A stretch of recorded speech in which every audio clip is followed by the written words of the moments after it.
ನನ್ನ ಪ್ರಕಾರ ಅದು ಕರ್ನಾಟಕದ ಅತ್ಯಂತ ಒಂದು ಕರಾಳ ಅವಧಿ ಅದು.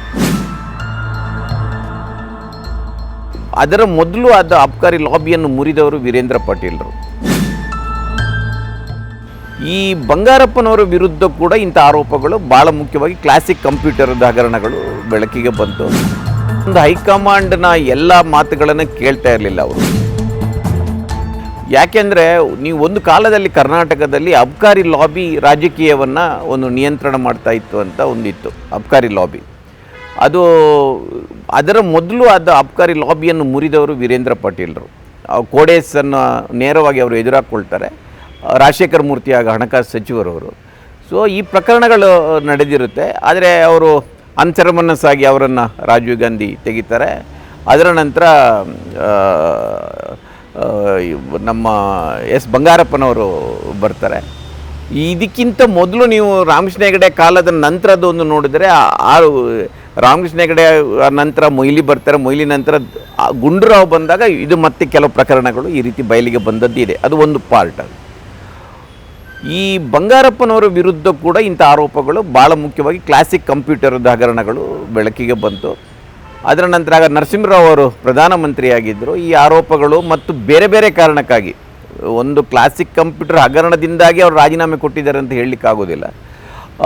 ಅವರು ಒಂದು ಹೈಕಮಾಂಡ್ನ ಎಲ್ಲ ಮಾತುಗಳನ್ನು ಕೇಳ್ತಾ ಇರಲಿಲ್ಲ ಅವರು. ನಮಗೆಲ್ಲ ಗೊತ್ತಿರೋ ಬಂಗಾರಪ್ಪನ ಪರ್ಸ್ನಾಲಿಟಿ ಹಾಗೆ ಅದು ಭಾಳ ಇಂಡಿಪೆಂಡೆಂಟ್ ಆಗಿದ್ದಾಯಿದ್ರು. ಹೈಕಮಾಂಡ್ನ ನಿಯಂತ್ರಣ ಸಿಗ್ತಾ ಇರಲಿಲ್ಲ. ಸೊ ಅವರನ್ನು ಪದಚ್ಯುತಿ ಮಾಡ್ತಾರೆ. ಅದರ ನಂತರ ಮೊಯ್ಲಿಯವರು ಬರ್ತಾರೆ. ಆದರೆ ಮೊಯ್ಲಿಯವರ ಮೇಲೆ ಭಾಳ ದೊಡ್ಡ ಚಾರ್ಜಸ್ಗಳೇನಿರೋದಿಲ್ಲ. ಆದರೆ ಜನಪ್ರಿಯತೆಯನ್ನು ಕಳ್ಕೊಳ್ಳುತ್ತೆ. ಬಹುಶಃ 30-37 ಸೀಟ್ಗಳು ಅದರ ನಂತರ ಅವರಿಗೆ ಬರುತ್ತೆ. ಅದರ ನಂತರ ರಾಮಕೃಷ್ಣ ಹೆಗಡೆ ಸರ್ಕಾರ ಬರೋದು. ರಾಮಕೃಷ್ಣ ಸರ್ಕಾರದ ಈ ಎಲ್ಲ ಹಗರಣಗಳ ಆದ ನಂತರ ನನಗೆ ತಿಳಿದಾಗೆ 89ರಿಂದ 2004ರವರೆಗೆ ಏನು ಎಸ್.ಎಂ. ಕೃಷ್ಣ ಅವಧಿಯ ಒಂದು 5 ವರ್ಷ ಏನಿದೆ, ಅದರಲ್ಲಿ ಭಾಳ ದೊಡ್ಡ ಸ್ಕ್ಯಾಮ್ಗಳಂತ ಬರಲಿಲ್ಲ. ಈಗ ಅವರು ಅಧಿಕಾರ ಕಳ್ಕೊಳ್ಳುವಾಗಲೂ ಕೂಡ ಅವರು ಯಾವ ರೀತಿಯ ಕಾನ್ಫಿಡೆಂಟ್ ಆಗಿದ್ದರು ಅಂದರೆ 6 ತಿಂಗಳ ಮೊದಲೇ ಇಲೆಕ್ಷನ್ ನಡೆಸ್ತಾರೆ ಅವರು.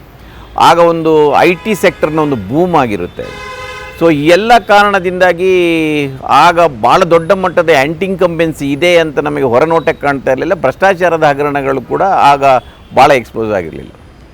ನಾವು ಗಮನಿಸಬೇಕಾಗಿರೋದು 2004ರಿಂದ 2013ರವರೆಗಿನ ಈ 9-10 ವರ್ಷ ಇದೆ ಏನಿದೆ, ನನ್ನ ಪ್ರಕಾರ ಅದು ಕರ್ನಾಟಕದ ಅತ್ಯಂತ ಒಂದು ಕರಾಳ ಅವಧಿ ಅದು. ಯಾಕೆಂದರೆ ಒಂದನೇದಾಗಿ 2004ರಿಂದ 2013ರವರೆಗೆ ಧರ್ಮಸಿಂಗ್ ಮುಖ್ಯಮಂತ್ರಿ ಆದರು, ಯಡಿಯೂರಪ್ಪನವರಾದರು, ಕುಮಾರಸ್ವಾಮಿ ಅವರ ನಂತರ ಮತ್ತೆ ಯಡಿಯೂರಪ್ಪ ಆದರು, ಮತ್ತೆ ಯಡಿಯೂರಪ್ಪ ಬಂದರು, ಯಡಿಯೂರಪ್ಪ ಹೋದರು, ಅದನಂತರ ಸದಾನಂದ ಗೌಡರು ಬಂದರು, ಅದನಂತರ ಜಗದೀಶ್ ಶೆಟ್ಟರು ಬಂದರು. 5ರಿಂದ 6 ಮಂದಿ ಚೀಫ್ ಮಿನಿಸ್ಟರ್ಗಳು ಬದಲಾದರು ಈ ಕೇವಲ 9-10 ವರ್ಷಗಳ ಅವಧಿಯಲ್ಲಿ. ಒಂದು ಭಾಳ ಸುಭದ್ರವಾದ ಸರ್ಕಾರ ಆ ಕಾಲದಲ್ಲಿ ಇರಲಿಲ್ಲ ಮತ್ತು ಹಗರಣಗಳು ಶುರುವಾಯಿತು. ಬಹುಶಃ ಕರ್ನಾಟಕ ಒಂಥರ ಬಿಹಾರ, ಉತ್ತರ ಪ್ರದೇಶದ ರೀತಿಯಲ್ಲಿಯ ಕುಖ್ಯಾತಿಯನ್ನು ಗಳಿಸಿದ್ದು ಈ 2008ರ ನಂತರದ 2013ರ ಈ ಅವಧಿಯಲ್ಲಿ. ನಾವು ಗಮನಿಸಿದ ಹಾಗೆ ಆಗ ಬಳ್ಳಾರಿಯ ಜನಾರ್ದನ್ ರೆಡ್ಡಿ ಗ್ಯಾಂಗ್ ರಾಜಕೀಯಕ್ಕೆ ಎಂಟರ್ ಆಗುತ್ತೆ.